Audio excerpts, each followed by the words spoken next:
안녕하십니까. 이어서 원주권 뉴스입니다.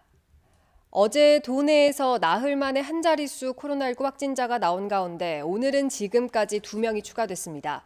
어제 평창 장례식장발 연쇄 감염이 이어진 횡성에서 2명이 확진됐고 춘천에서는 일가족 4명이 양성 판정을 받았습니다. 이 밖에 고성에서도 1명이 추가돼 모두 7명이 확진됐습니다. 오늘은 횡성에서 서울 노원구 확진자인 딸과 접촉해 60대 1명이 확진됐고 철원에서도 요양원 입소자 1명이 추가돼 2명이 늘었습니다. 원주의 누적 확진자는 557명, 도내 누적 확진자는 2,437명입니다. 최근 불거진 원주공항터미널 이전 논란과 관련해 원주시가 원주공항을 국제공항으로 만들자고 제안했습니다. 원창묵 원주시장은 오늘 원주시청에서 열린 정례 브리핑에서 원주공항을 단순히 터미널 이전, 지역 간 갈등으로만 생각할 것이 아니라 국제공항으로 만들자고 제안했습니다. 이를 위해 원주공항 터미널을 KTX와 연계해 환승터미널로 만드는 것을 검토하고 항공기 수리, 정비, 개조를 뜻하는 MRO 관련 시설과 기업을 유치해야 한다고 주장했습니다.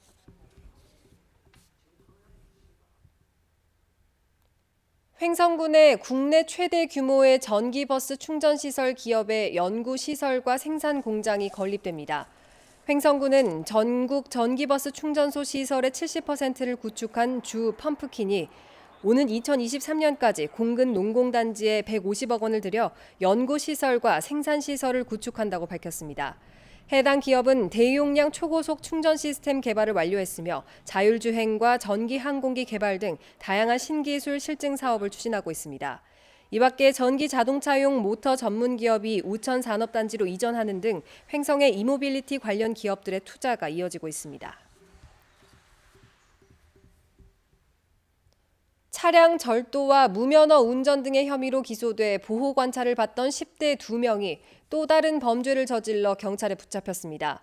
원주 준법지원센터에 따르면 보호관찰 중인 15살 A군은 어제 오전 자신이 다니던 학교에서 다른 학생을 폭행하고 교사들에게 폭언을 한 혐의로 현장에서 경찰에 붙잡혔습니다.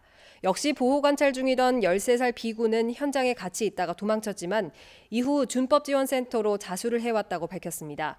원주 준법지원센터는 10대 2명을 긴급 구인하고 춘천소년원으로 이송했습니다.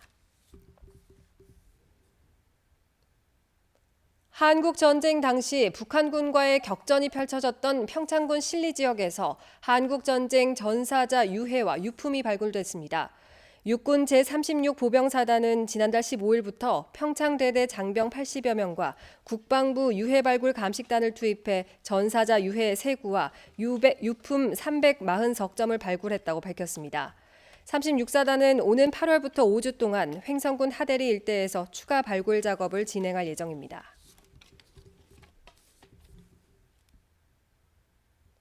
원주 소방서가 의료 요양기관에서의 화재 발생에 신속하게 대응하기 위해서 합동훈련 계획을 보완하는 간담회를 열었습니다. 원주 소방서는 관련 의료기관 내부의 정확한 대피 장소와 관리 상태 등을 보건소와 함께 확인하고 유기적인 화재 대응 체계를 유지하기 위해서 훈련 계획 일부를 보완했습니다. 원주 소방서는 지난달 문막 요양병원 화재 당시 환자 등 130여 명을 무사히 구조할 수 있었던 것은 의료기관과의 협력 덕분이었다며 시스템 구축에 최선을 다하겠다고 밝혔습니다. 원주 지역 레미콘 제조사들과 한국노총이 운송료 인상안에 합의했습니다.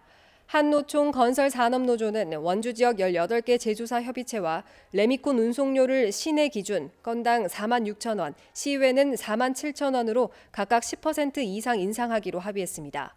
이에 대해 민주노총 건설노조는 제조사들이 원주 지역 대다수 운송 노동자가 속한 민노총과 협상은 하지 않고 소수 조합원이 있는 노조를 택해 논의한다고 지적했습니다.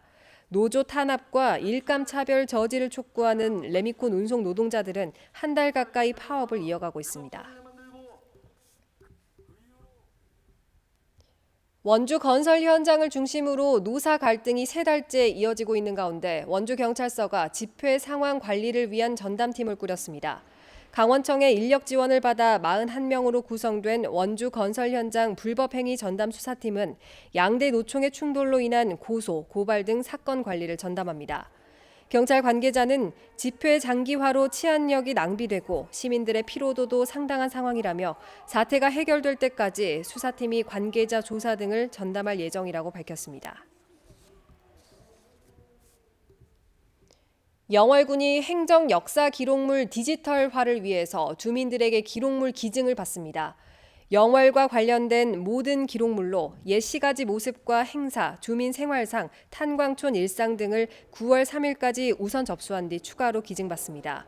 기증된 기록물은 영월군 기록관 홈페이지에 공개되고 우수 기록물을 선정해 감사패를 전달합니다. 평창군이 전문 예술인과 생활문화동호인의 문화예술 활동을 돕는 문화예술 육성 지원 대상자를 선정했습니다. 문학과 공연 등에서 모두 26개 팀이 선정돼 지난해보다 25% 늘어난 300만 원에서 600만 원을 지원받게 됩니다. 뉴스를 마칩니다. 고맙습니다.